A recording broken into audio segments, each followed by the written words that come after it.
Hey guys, welcome back to one more video. ఈ వీడియోలో అయితే నేను ఉషా 550 మిషన్ కొనడానికి నేను ఎలా ప్లాన్ చేసుకున్నాను అనేది ఈరోజు వీడియోలో మీతో అయితే షేర్ చేయబోతున్నాను. యాక్చువల్లీ ఉషా 550 తీసుకోవాలనేది నా 5 years డ్రీమ్ అనమాట. అంటే ఎప్పటి నుంచో తీసుకోవాలి అనేసి. బిఫోర్ మ్యారేజ్ అయితే నేను మగ్గం వర్క్స్ అవన్నీ చేసేటప్పుడు కస్టమర్స్ ఏంటంటే మన దగ్గర ఉన్న వర్క్ని అయితే ఖచ్చితంగా అడగరు, మన దగ్గర ఏదైతే ఉండదో అదే అడుగుతారు అనమాట.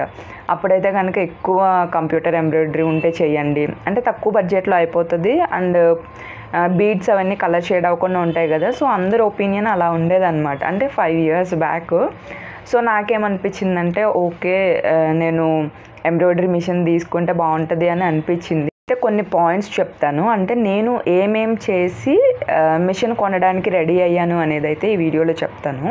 ఫస్ట్ వచ్చేసి గ్రౌండ్ వర్క్ అనమాట. గ్రౌండ్ వర్క్ అంటే మనము ఈ మిషన్ ఎలా రన్ అవుతుంది, లేకపోతే ఇప్పుడు ఫ్రేమ్ సెట్టింగ్స్ కానీ, లేకపోతే అసలు పిన్ టు పిన్ అయితే కనుక నేను చాలా గ్రౌండ్ వర్క్ చేశాను.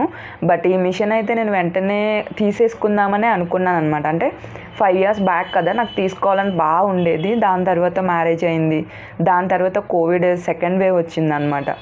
సో అప్పుడైతే కనుక ఇంకా అలా అలా అలా అలా అలా డిలే అవుతూ వచ్చింది. ఏదైనా సరే నాకు అనిపించింది ఏంటంటే ఇప్పుడైతే నేను మిషన్ తీసుకున్నాను, నాకు మిషన్ తీసుకున్నాక అనిపించింది ఏంటి అంటే ఏదైనా సరే దేవుడు ఏ టైంకి ఇవ్వాలో అదే టైంకి ఇస్తాడు అనేసి అది బాగా ట్రస్ట్ చేస్తాను నేనైతే. సో ఇంకా వెంటనే తీసేసుకుంటాము అనే ఛాన్స్, హోప్ రెండూ లేవన్నమాట అప్పట్లో. సర్లే ఇంకా కొంచెం కొంచెంగా డిలే అవుతూ వచ్చింది. అండ్ నాకైతే కనుక ఎలా అయినా మిషన్ తీసుకోవాలి అంటే, నేను ఇటువైపు మగ్గం వర్క్ చేస్తూ ఉంటే కొంచెం అటువైపు మిషన్ మీద కొద్దిగా వర్క్ రన్ అవుతూ ఉంటుంది కాబట్టి నాకు టైం కూడా సేవ్ అవుతుంది, కొంచెం ఇన్కమ్ కూడా పెరుగుతుంది అనే ఉద్దేశంతో అయితే ఈ మిషన్ని తీసుకోవాలనుకున్నాను అనమాట.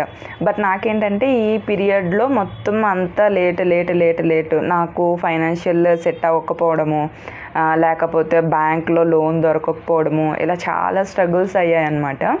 అండ్ దాని తర్వాత ఏంటంటే నేను ఎలాగో టైం ఉంది కదా, ఎప్పటికైనా సరే తీసుకోవాలి అని మైండ్లో అయితే ఖచ్చితంగా ఫిక్స్ అయ్యాను. దాని తర్వాత నేనైతే గ్రౌండ్ వర్క్ స్టార్ట్ చేశాను. అంటే మిషన్ కాస్ట్ ఎంత పడుతుంది, ఎక్కడ తీసుకోవాలి, ఒకవేళ రిపేర్ ఏమైనా వస్తే వాళ్ళు సరిగా రెస్పాండ్ అవుతారా లేదా, లేకపోతే దానికి కరెంట్ ఎంత, అంటే మినిమంగా ఇప్పుడు కొన్ని మిషన్స్కి అయితే కనుక కరెంట్ ఎక్కువ లాగుతూ ఉంటుంది కదా. సో అలా దీనికి ఏమైనా కరెంట్ ఎక్కువ లాగుతుందా, లేకపోతే థ్రెడ్ బ్రేకింగ్ ప్రాబ్లమ్స్ వస్తే ఎలా సాల్వ్ చేసుకోవాలి, మిషన్ స్ట్రక్ అయితే ఎలా సాల్వ్ చేసుకోవాలి. So A to Z pin to pin maximum, అంటే నాకు కుదిరినంత వరకు కూడా మ్యాక్సిమం ఇన్ఫర్మేషన్ అంతా గ్యాదర్ చేసుకున్నాను. ఎందుకంటే ఇది క్రియేటివ్ ఫీల్డ్ కాబట్టి మనం ఒకరి మీద అయితే అస్సలు డిపెండ్ అవ్వకూడదు. ఎందుకు చెప్తున్నానంటే మనకి కుదిరిన టైంలో వాళ్ళకి కుదరకపోవచ్చు. కొంతమంది ఏంటంటే సెల్ఫిష్గా కూడా ఉంటారు. ఈ పాయింట్ అయితే కనుక నేను నా కాలేజ్లో ఉన్నప్పుడే నేర్చుకున్నాను అనమాట. నా ఫ్యాషన్ డిజైనింగ్ నేను చేసేటప్పుడు అయితే కనుక అసలు ఎవ్వరూ హెల్ప్ చేసేవాళ్ళు కాదు, ఎందుకంటే ఇదంతా క్రియేటివ్ ఫీల్డ్ కదా. సో మ్యాక్సిమం ఎవ్వరూ హెల్ప్ చేయరు. ఈ మిషన్స్ విషయంలో అయితే అస్సలు చేయరు అనమాట. ఎందుకంటే మనకేమైనా కొంచెం ఇన్ఫర్మేషన్ ఇస్తే మనం ఏమైనా ఏమంటారు కొంచెం డెవలప్ అయిపోతామేమో అని వాళ్ళకి ఒక థాట్ ఉంటుంది, అందుకని ఎవరు అయితే హెల్ప్ చేయరు. మీరు ఎవరు మిషన్ కొనుక్కోవాలనుకున్నా సరే ఫస్ట్ అయితే కనుక ఖచ్చితంగా గ్రౌండ్ వర్క్ అయితే చేయండి. ఫ్యామిలీ సపోర్ట్ అనేది లేకపోతే కనుక మనకైతే ఈ మిషన్తో అస్సలు అవ్వదు. ఎందుకంటే చాలామంది ఎక్స్పెక్టేషన్స్ ఏంటంటే మిషన్ మీద పెట్టేద్దాము, మనం వేరే వర్క్ చేసుకుందాము అన్నట్టు ఉంటుంది వాళ్ళ థాట్. బట్ అదైతే అబ్సల్యూట్లీ రాంగ్ అనమాట. రాంగ్ అంటే చాలా పెద్ద రాంగ్. ఇలా చేయడానికైతే అస్సలు కుదరదు. బికాజ్ ఇది మిషన్ కదా, మనమైతే ఖచ్చితంగా దగ్గరుండి మొత్తం పిన్ టు పిన్ అన్నీ చెక్ చేసుకుంటూ ఉండాల్సిందే. ఈ టైంలో ఏంటంటే మనకి ఇంట్లో సంథింగ్ వర్క్స్ ఇయ్యనో ఒకటి ఉంటూ ఉంటాయి, బట్ అవి డిలే అవ్వచ్చు, లేకపోతే మన వర్క్స్ వల్ల అవి మనం చేయలేకపోవచ్చు. అలాంటప్పుడు ఏంటంటే ఫ్యామిలీ సపోర్ట్ ఖచ్చితంగా కావాలి. నెక్స్ట్ వచ్చేసి ఏంటంటే why I choose Usha 550 machine అనమాట. నేను ఎందుకు దాన్ని చూస్ చేసుకున్నానంటే మనకి అండర్ బడ్జెట్, అంటే మన బడ్జెట్లో తక్కువలో వస్తుంది.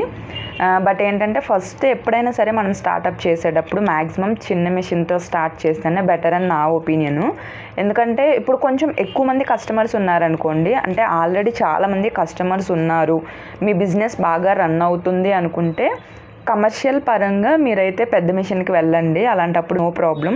బట్ స్టార్టింగే మీకు అసలు ఇంత కూడా నాలెడ్జ్ లేకుండా మీరు డైరెక్ట్గా 4-5 lakhs ఏదో బ్యాంక్లో లోన్ ఇస్తారనో, లేకపోతే మీ దగ్గర క్యాష్ ఉందనో, సో అలా అయితే మీరు పెద్ద మిషన్ అయితే అస్సలు మనం ఏదైనా కానీ స్టార్టింగ్ పాయింట్ నుంచి ప్రతి ఒక్కటి నేర్చుకుంటూ వెళ్తేనే మీరు పెద్దదానికి వెళ్ళినప్పుడు మీకు ఆ మేనేజింగ్ అనేది చాలా ఈజీ అవుతుంది అనమాట. మీరు ఎక్కడ చిన్న దాని నుంచి వెళ్ళకుండా డైరెక్ట్ పెద్ద స్టెప్కి వెళ్ళిపోయారనుకోండి, ఆ తర్వాత మనకి ఏమీ సరిగ్గా తెలియకో, కొంతమంది అంటే ఎక్కువ నాలెడ్జ్ ఉండి తొందరగా గ్రాప్ చేసే వాళ్ళకి అయితే కనుక అలాంటి ప్రాబ్లం ఏమి ఉండదు. అంటే ఎలా అయినా సరే వాళ్ళు బిజినెస్ అయితే చేసుకోగలుగుతారు. కొంతమందికి ఏంటంటే అస్సలు నాలెడ్జ్ లేక తీసుకున్న 1 మంత్కో 2 మంత్కో అమ్మేయడము, సో ఇలాంటి ప్రాబ్లమ్స్ అన్నీ ఉంటాయి. సో అదైతే కనుక జాగ్రత్తగా కేర్ఫుల్గా ఉండైతే మీరు మిషన్ తీసుకోవడానికి ట్రై చేయండి. దగ్గర ఎలాగో కొంతమంది కస్టమర్స్ ఉన్నారనమాట. సో ఆ కస్టమర్స్తో కొంచెం మగ్గం వర్క్ అలాగే కొంచెం ఎంబ్రాయిడరీ వర్క్ అనేది నేను రన్ చేయొచ్చు. ఇదైతే మనకి కొంచెం తక్కువ ఈఎంఐ కూడా పడుతుంది, అలాగే మన బడ్లో వస్తుంది అనమాట. సో అందుకోసమనే నేను ఈ ఉషా 550E అయితే తీసుకున్నాను. దీంట్లో కొంచెం వర్క్ అయితే ఎక్కువగా ఉంటుంది. బికాజ్ సెట్టింగ్స్ ఫ్రేమ్ సెట్టింగ్స్ వచ్చేసి నెక్ జాయింట్స్కి 2 టైమ్స్ వేసుకోవాలన్నమాట. కొన్ని డిజైన్స్ అయితే 4 టైమ్స్ కూడా వేసుకోవాల్సి వస్తుంది. బట్ మనం ఏంటంటే ఇలా తీసుకొని మన ఫిజికల్గా కష్టపడినా పర్లేదు, అలా పెద్ద మిషన్ తీసేసుకొని దాంట్లో అయితే జాయింట్స్ ఉండవు కదా, మనకి ఈజీగా వర్క్ అయిపోతుంది అని ఆలోచించుకొని ఎక్కువ ఈఎంఐస్ కట్టుకొని మెంటల్ టెన్షన్, ఈ టెన్షన్ అంతా పడే బదులు చిన్నదే తీసుకోవడం అనేది బెటర్ అని నా ఒపీనియన్. నెక్స్ట్ పాయింట్ వచ్చేసి ఏంటంటే డోంట్ ఎక్స్పెక్ట్ ప్రాఫిట్. ఎందుకంటే మిషన్ కొనగానే మనకి ప్రాఫిట్ వచ్చేస్తుంది, ఆర్డర్స్ వచ్చేస్తాయి, రోజుకి 1000 సంపాదించవచ్చు, రోజుకి 2000 సంపాదించవచ్చు అనేది అంతా ఏంటంటే చాలామంది చూసాను నేను యూట్యూబ్లో తమ్నేల్స్ అనమాట. మీరు రోజుకి 2000 సంపాదించవచ్చు, 3000 సంపాదించవచ్చు అనే తమ్నేల్స్ పెడతారు. అదైతే కనుక మీరు చూడండి, వీడియోస్ చూసి ఏది ఎంతవరకు నిజము అనేది అయితే తెలుసుకొని అప్పుడు మీరైతే నెక్స్ట్ ప్రాసెస్కి వెళ్ళండి. అంటే మిషన్ కొనే నెక్స్ట్ ప్రాసెస్కి అయితే వెళ్ళండి. అదైతే అసలు నిజం కాదు. ఉన్నారు అంటే పర్ డేకి కూడా 2-3,000 సంపాదించాలి అంటే సంపాదించే వాళ్ళు కూడా ఉన్నారు. అలా సంపాదించాలి అంటే కనుక అంత ఇన్కమ్ రాదు అని కూడా చెప్పలేము.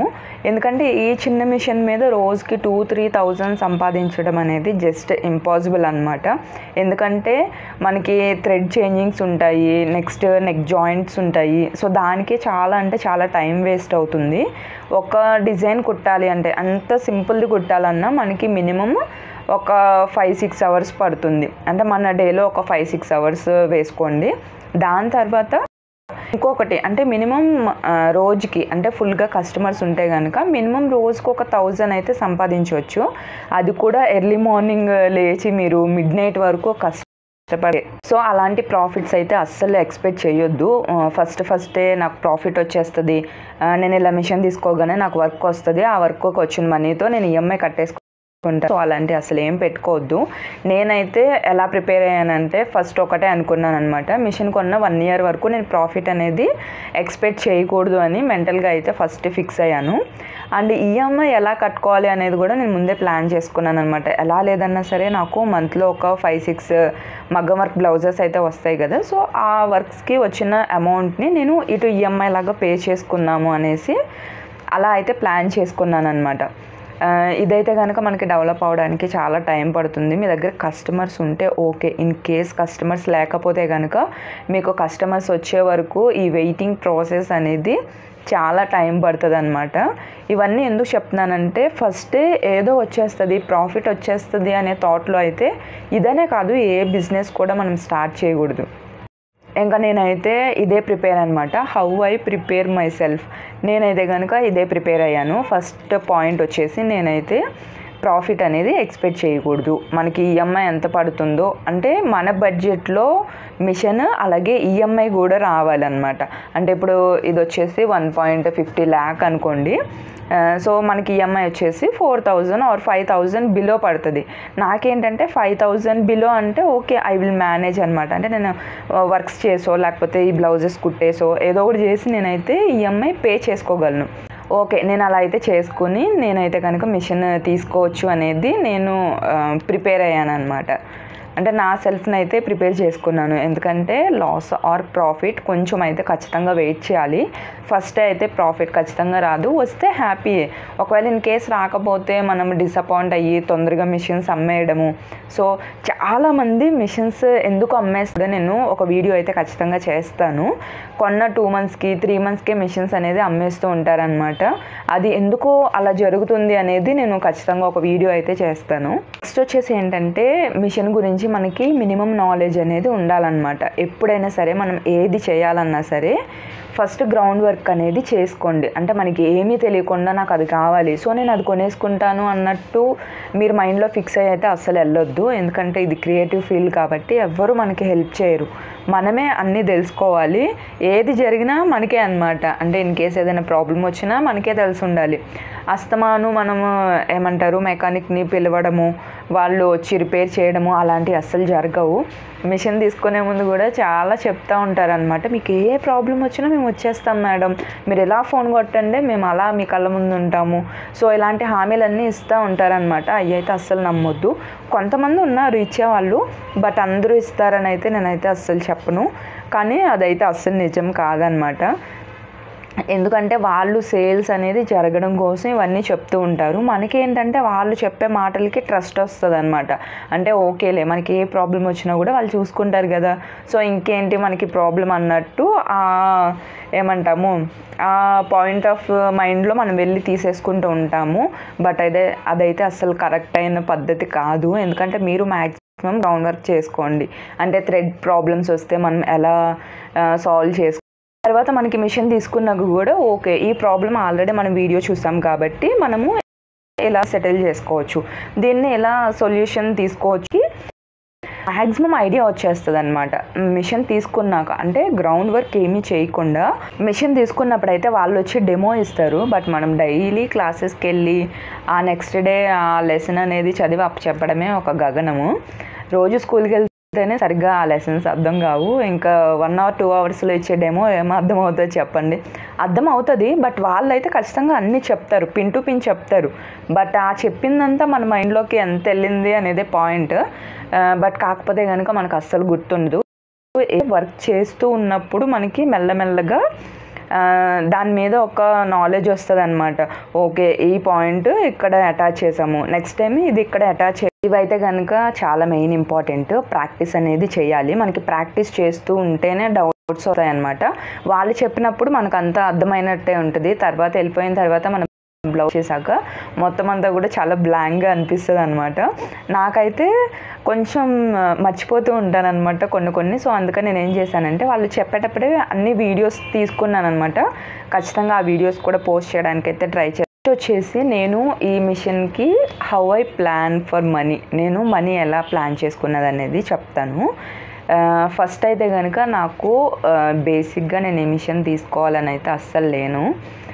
ఇదైతే అనుకోకుండా వచ్చిన ఛాన్స్ అనమాట. సంథింగ్ వేరే ఏదో వర్క్ కోసం నేను బ్యాంక్కి వెళ్ళినప్పుడు ఇంకా సో అండ్ సో సిచ్యువేషన్స్లో ఇంకా నేను ఇలా వర్క్స్ చేస్తాను అని చెప్తే కనుక ఇంకా అక్కడ అసిస్టెంట్ మేనేజర్ ఉంటే ఆయన అన్నారనమాట, మీరు వర్క్స్ చేసుకోవాలంటే మిషనరీ కొనడానికి కానీ లేకపోతే దేనికైనా సరే మేము లోన్స్ ఇస్తాము అనేసి అన్నారు.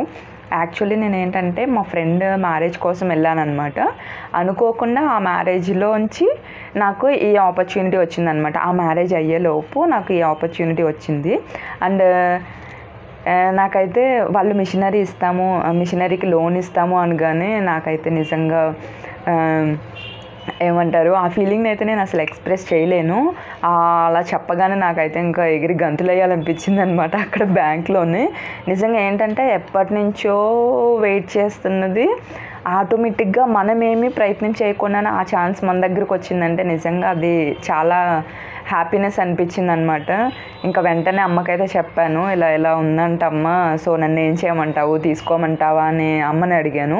సరే అమ్మ తీసుకో, నువ్వు ఎప్పటి నుంచో ట్రై చేస్తున్నావు కదా, దేవుడు మనం ఎంత ట్రై చేసినా కూడా ఆయన ఇవ్వాలనుకునేటప్పటికే ఇస్తాడు, మేబీ ఆ ఛాన్స్ ఇదే అయి ఉంటుంది, సో సరే తీసుకో అనేసి అన్నారనమాట. కావాల్సింది ఏంటి అంటే 1.50 lakh అనమాట మిషన్ వచ్చేసి. అండ్ దానిపైన మనము ఒక 20,000 or 25,000 అనేది మినిమల్గా మన దగ్గర అయితే ఉంచుకోవాలి. ఇంకొంచెం ఎక్కువ ఉంచుకున్న ప్రాబ్లం లేదు. అయితే మిషన్ తీసుకోవడానికి అసలు మిషన్ కాస్ట్ వచ్చేసి 1.50 lakh ఎంతో పడిందనమాట.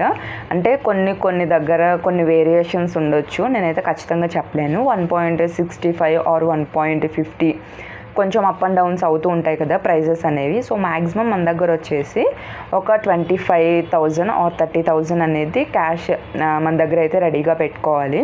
అండ్ మనకి మెయిన్గా కావాల్సింది ఏంటంటే 1.50 lakh బ్యాంక్ నుంచి లోన్ అనేది కావాలన్నమాట. ఇది 1.50 lakh వచ్చేసి మనకి మిషన్కి వెళ్ళిపోతుంది అమౌంట్. బట్ ఈ పైన పట్టుకున్న మనీ ఏంటంటే మనకి ఒక టేబుల్ అనేది కావాలి. ఆ టేబుల్, థ్రెడ్స్, ఇంకా ఫ్యూజింగ్ పేపర్స్, మిర్రర్స్, ఇంకా చాలా మెటీరియల్స్ అవసరం అవుతూ ఉంటుంది అనమాట. ఇలాంటివన్నీ కూడా చూసుకోవడానికి మన చేతిలో అయితే క్యాష్ ఖచ్చితంగా ఉండాలి.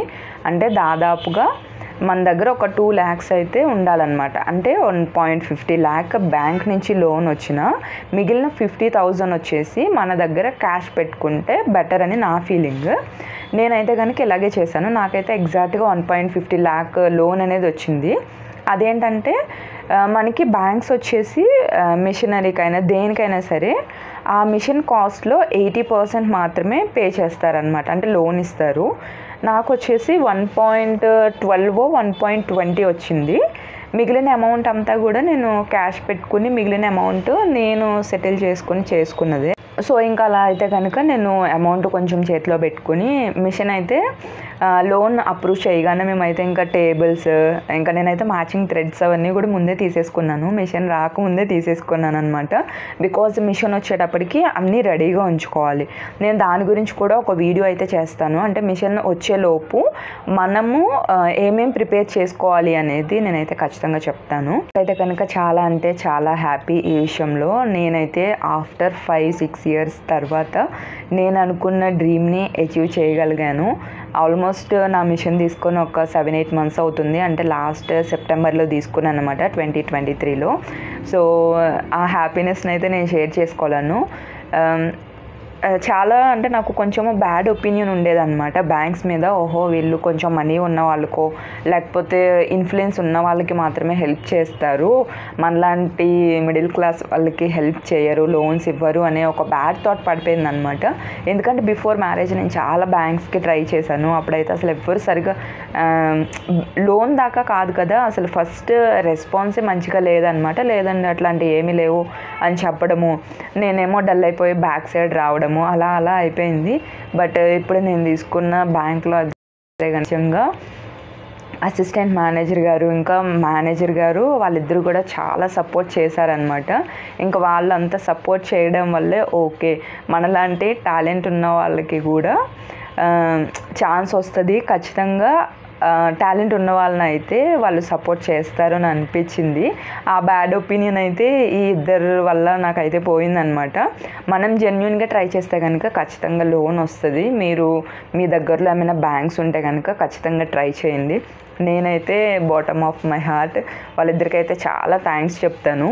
ఎందుకంటే అనుకోకుండా నన్ను పిలిచి ఇంత హెల్ప్ చేసినందుకు, అది హెల్ప్ అనాలో వాళ్ళ డ్యూటీ అనాలో నాకు అయితే నిజంగా చాలా అంటే చాలా ఏమంటారు, చాలా అంటే చాలా రుణపడిపోయి ఉంటాను వాళ్ళకైతే నేను.